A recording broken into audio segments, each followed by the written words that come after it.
Greetings. This is your favorite Coach T right here. I'm coming on real quick because I got a real crazy question, right? Do you really know why obstacles exist? As I'm doing my homework right now, I am being faced with a situation where I want to provide something to chew on. Reframing obstacles as they're happening in your life is very important. We work at jobs that literally we're not in charge. We may feel like we're in charge, but usually have a boss or supervisor over us. And if you have your own business, you may be in charge to a limit, but guess what? Your clients actually control what you do. If clients don't like you, you don't work. So you have to kind of cater to their needs, their desires, and their wants. So what if we looked at life as a filtering system? When we at work, they are filtering out the ones that can't handle it. They're filtering out people that need to go to the top by giving these obstacles that we have to go over.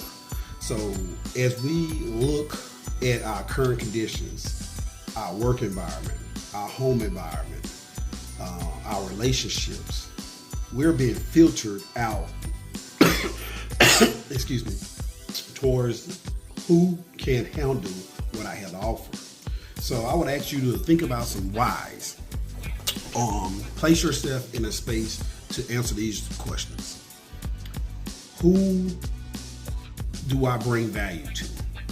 Do I only bring value to the people immediately in front of me, or does my actions bring value to a multitude of people? Myself as a coach, teacher, let's just take the JROTC instructor.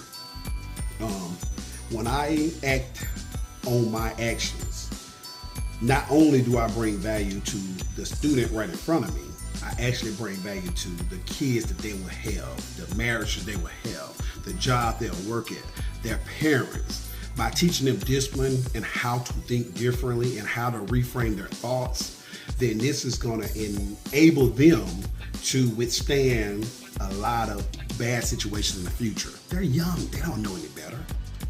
They need assistance.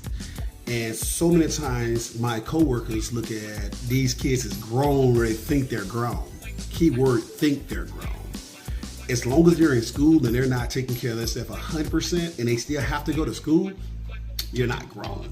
So therefore, they may be doing grown folk things. They may be taking care of their brothers and sisters. They maybe have to support their mom and dad or mom or a cousin or auntie or something in some shape, form, or fashion.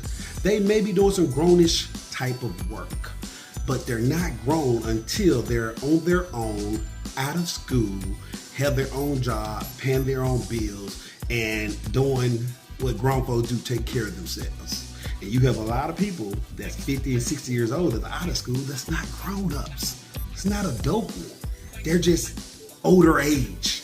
They still kids, right? They still childish, and they still doing childish things. So what I'm asking you to do in this reframing is, hey, as I go through relationship issues and concerns and problems, whether it be with your significant other, whether it be with your child, whether it be with your workplace, whether it be with your parents, then it's a filtering situation that says that I can withstand. This is a defining moment.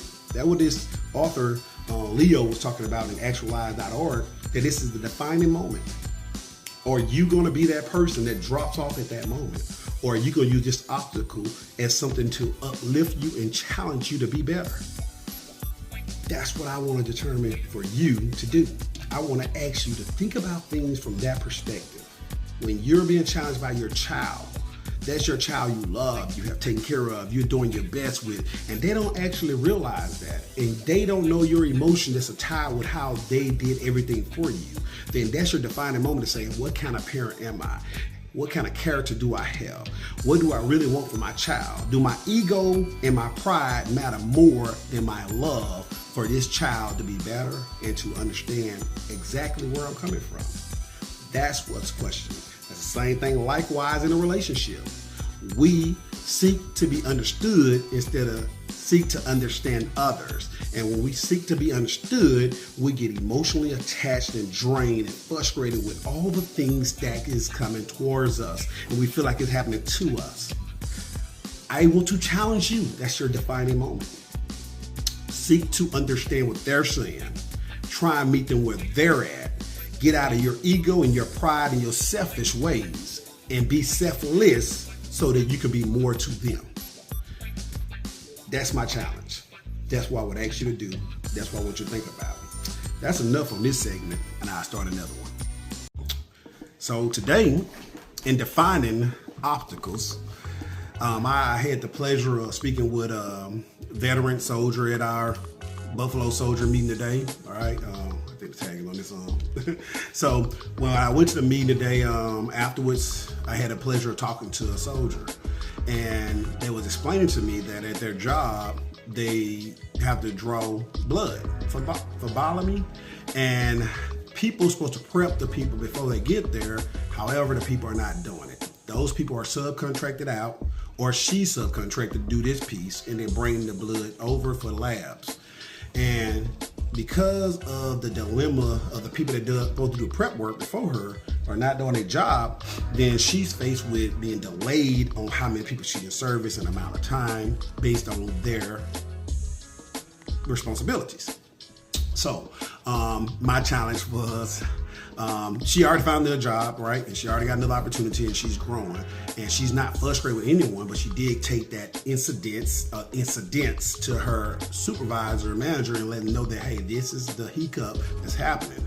And people don't want to come out here, and they ain't gonna want to stay in the job, and you're not gonna be able to service people, so you'll lose clients, you're gonna lose employees, and you'll lose other people based off of you have to get this foundational work done, the prep work. So, of course, I don't work that area. I have no equity in there, but I love to provide value. So I gave her an example like, hey, what you made a recommendation, or you only criticize what their process is? And she said she made recommendations, but she felt like they're not being heard. And the most important thing I would say, that's the defining moment again, a filter system, right? Emotionally attached to what you're recommending is not going to make it better for you or anyone else. You have a passion for what you do, which is great. But emotionally tying your emotions to a negative anger or frustration is not going to make it better. You have to disconnect that piece. You have to go after facts. This, then that.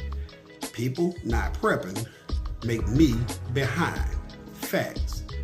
People not prepping make me behind, and I'm not able to service all the people. If I'm not able to service the people and get the blood to the lab, then the lab is now behind and they are in trouble.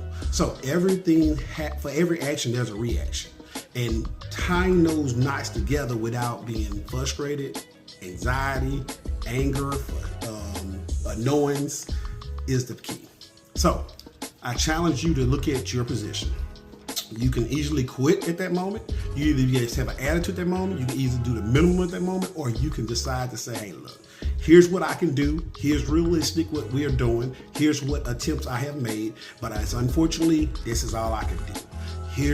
Give it to upper management and allow upper management to figure out that connection piece and use that information and give them the ammunition to speak to the people that's prepping to let them know when they be done. No emotions is the key. God, defining moments, we all have them.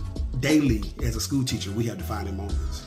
I challenge you to figure out your why, disconnect your attitude, and think about how many people you're gonna bring value to by fixing this situation. That's all I got.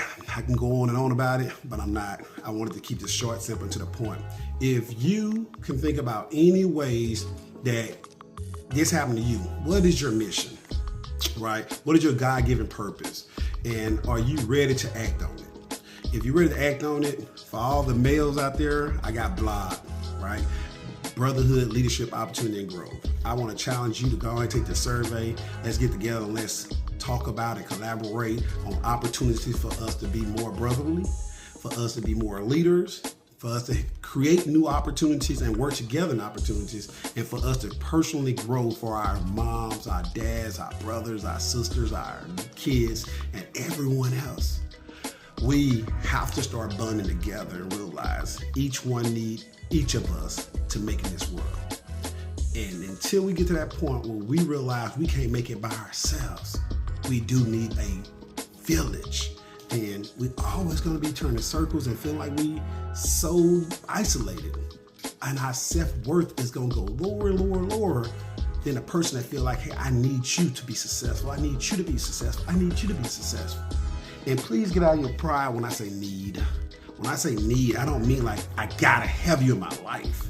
It means like, hey, I want you in my life so that we can grow together. It's so much out here, guys. I'm gonna say this, I'll be done. I serve a God that serves abundance. The God that I believe in got enough for each and every one of us. Me helping you to get where you're going in life will not hinder or halt me from getting what God has for me. I want to challenge you to have that same belief in your God, whomever your God is. The Bible clearly speaks of God and the gods. In Genesis, let us make them in our images. People allude to a lot of different things. I'm not alluding to nothing. I'm just saying what the scripture said, or paraphrasing what the scripture said. So again, it's not me to worry about what God you serve. That's your job individually to care about the God you serve.